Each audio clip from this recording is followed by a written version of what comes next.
Why am I here talking to you busy business professionals who are grounded by DNA in profit and loss? What is the connection? I was a rocket ship. I was a type A personality.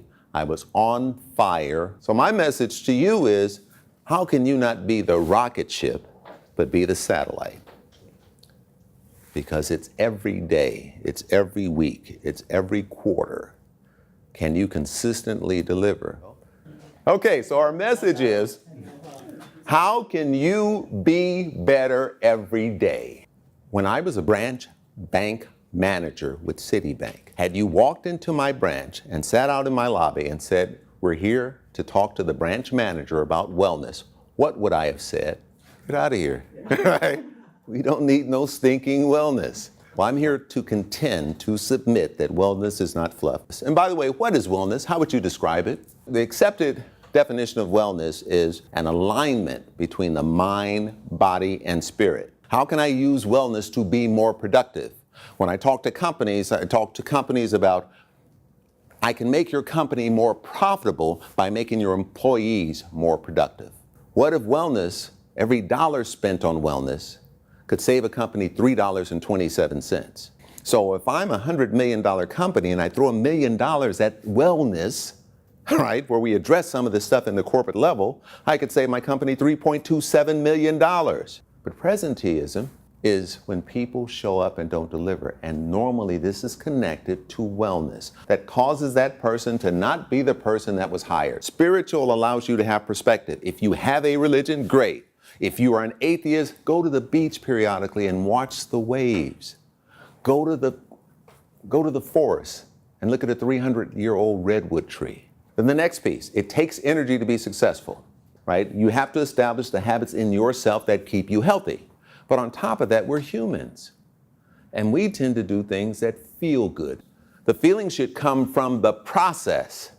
But if I'm dependent upon the clothes for the rush, then a lot of times I won't get the rush. And I get lost in a good process and not focusing on what's really important. What's really important is the process. Emotional, we talked a little bit about it, where I said you take the 5 minutes at the end of the day and reflect.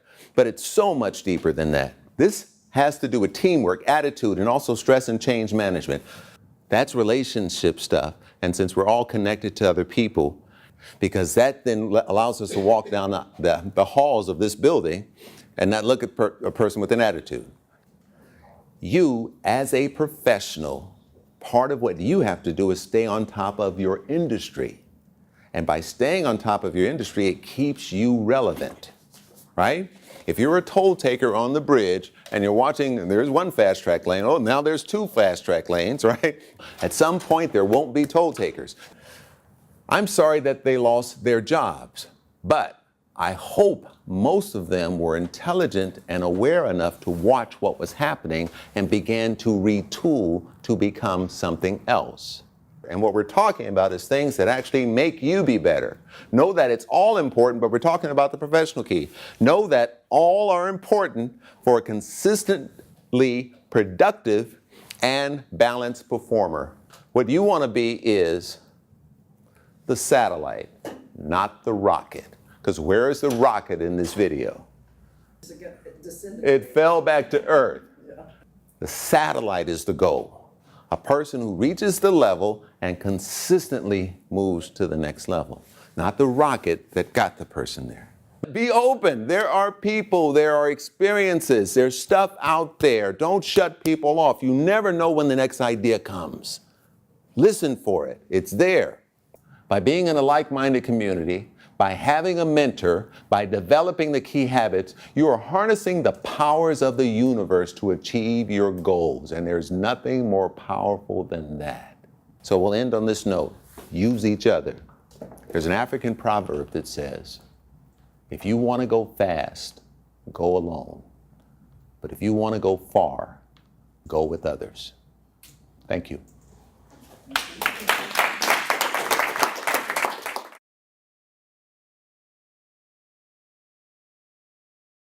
This book has driven me to do an extra step. But what I liked about the book is it gave me that structure that I need. I'm an individual that thrives off it. But then specifically within each element, I noticed some strengths and maybe some opportunities where I could learn a little bit more. I think the book For Life Balance has a lot to do with trust. First, whom do I trust with my money? Second, whom do I trust with my time? I can earn money back, but I cannot get my time back. Book says how to live better, live better every day. Part of that means, am I healthy enough? The next thing might be, what's more valuable than that? My children. What is more important than their future, their lifetime?